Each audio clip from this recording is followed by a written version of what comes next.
이 시대에 가장 시급하게 요구되는 그러한 복음 방송이 될 줄로 믿습니다.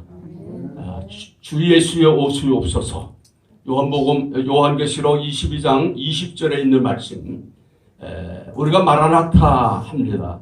마라나타를 외치는 우리들은 먼저 할 일이 있어요. 그것은 뭡니까? 주님이 오시기 전에 복음이 온 열방과 민족을 깨우쳐서 아직도 하나님을 알지 못하는 영혼들을 깨우쳐서 주님이 오시기 전에 다 구원의 반열에 서야 됩니다. 이런 간절한 마음과 복음 전파의 열정을 가지고 영혼을 사랑하는 마음 가지고 있는 사람만이 당당하게 마라나타 있을 수가 있는 겁니다. 오늘 마라나타 방송을 통해서 열방과 족속을 깨우치는 복음의 나팔, 강력하게 외쳐주는 복음의 나팔이 될 줄로 믿습니다. 오늘 하나님의 말씀은 제가 시편 137편 1절에서 5절까지만 읽겠습니다. 시편 137편 1절에서 5절까지 저희가 읽겠습니다. 1절입니다. 우리가 바벨론의 열의 강변 거기에 앉아서 시온을 기억하며 울었도다. 그 중에 버드나무에 우리가 우리의 수금을 걸었나니 이는 우리를 사로잡은 자가 거기서 우리에게 노래를 청하고 우리를 황폐하게 한 자가 기쁨을 청하고 자기들에 위하여 시온의 노래 중 하나를 노래하리라 하미로다. 우리가 이방 땅에서 어찌 여호와의 노래를 부르고 예루살렘아 내가 너를 잊을진데 내 오른손이 그의 재주를 잊을지로다. 아멘. 5절까지만 읽었습니다. 우리가 항상 살아가면서 항상 기억해야 될 것은 그날이 온다는 겁니다. 그때가 있을 거라는 겁니다. 무슨 말이냐?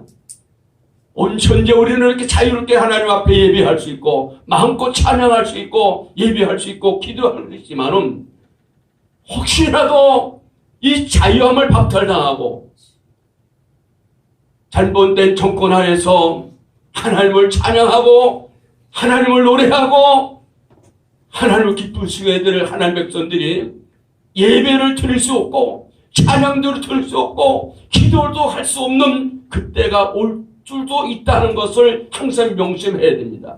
그래서 우리가 자유로울 때 하나님 앞에 마음껏 찬양하고 기쁨으로 노래하고 하나님을 기쁘시게 해드릴 수 있는 하나님의 사람들이 해야 됩니다. 오늘 이 시편 137편은 이스라엘 백성들이 바벨론의 포로로 잡혀가서 고된 노동과 심한 아버지 슬픔을 겪으면서 살아오는 그들의 한날의 그 탄식이 오늘 적혀져 있는데, 오늘 1절은 우리가 바빌론의 이방 여러 강가에서 거기 앉아서 시온을 기억하며 울었더라. 거기에 앉아서 하나님의 선민이 거기에 앉아서는 안 될 선민들이, 하나님의 선민들이, 하나님의 축복의 자녀들이 거기에서 앉아있을 수 없는 백성들이 바벨론의 포로로 잡혀가서 여러 강변에서 노동을 하다가 그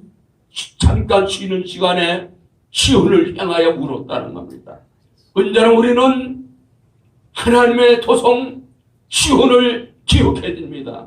시온은 어딥니까? 하나님의 임재가 있는 그곳, 하나님을 찬양하고 하나님의 선민들이 하나님의 축복 가운데 살아갔던 그 민족이 살아가던 그 시온, 이스라엘 백성들이 바벨론의 포로로 잡혀가서 시온을 향하여 울었도다.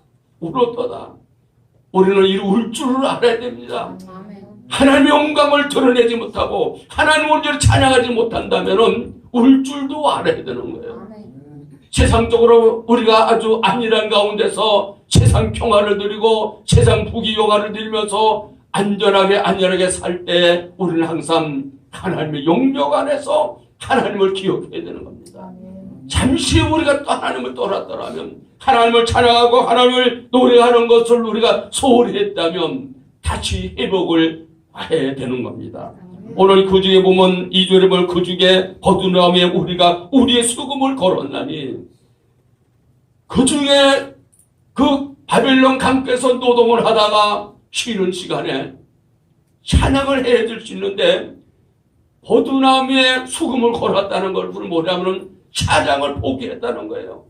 수금은 뭡니까? 하나님을 찬양할 때 사용하는 악기입니다. 그런데 찬양할 때 사용하는 수금을 버두나무에 걸었다. 이 버두나무는 그 지역에는 우리나라 같은 버두나무가 아니에요. 슬픔을 상기하는 나무를 가리켜서 버두나무에 그들이 수금을 걸었다. 왜 걸었을까요? 마땅히 하나님을 찬양할 반한 백성들이 왜 찬양을 포기했을까요? 안타까운 현실이 그 현장에 있다는 겁니다.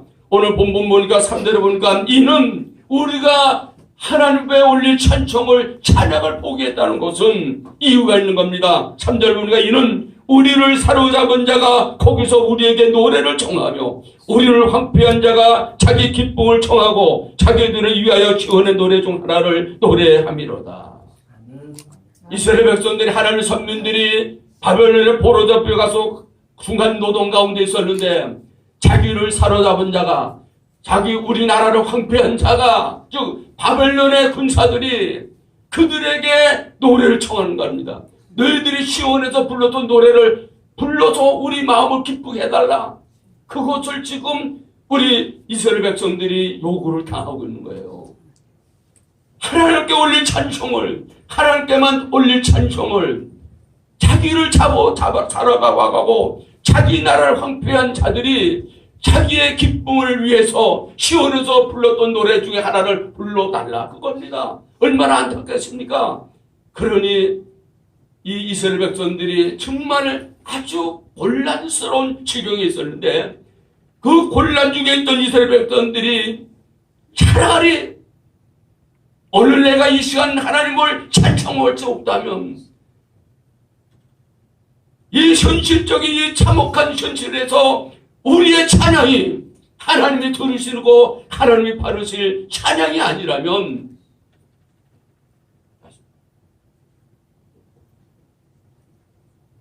계속해서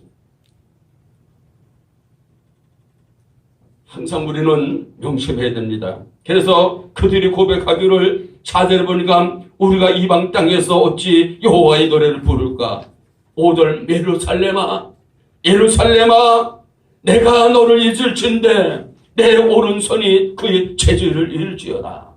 차라리 내가 하나님 앞에 찬송할 수 없다면 나를 잡아가고 우리나라 황폐한 자가 나에게 찬송을 요구하고 노래를 요구하는데 차라리 그들에게 노래할지언정 차라리 내 오른손에 재주를 잃을지어다.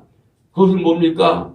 오른손이 악기를 다뤄야 되는데 수금을 다뤄야 되는데 차라리 하나님께 올릴 찬송이 아니라면 차라리 내 오른손이 재주를 잃어서 찬양을 할 수 없고 악기를 다룰 수 없다고 하는 그런 애절한 고백이 오늘 남아있는 겁니다.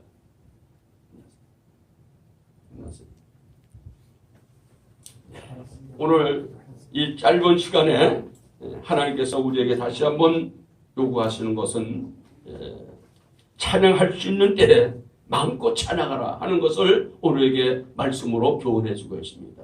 감사합니다.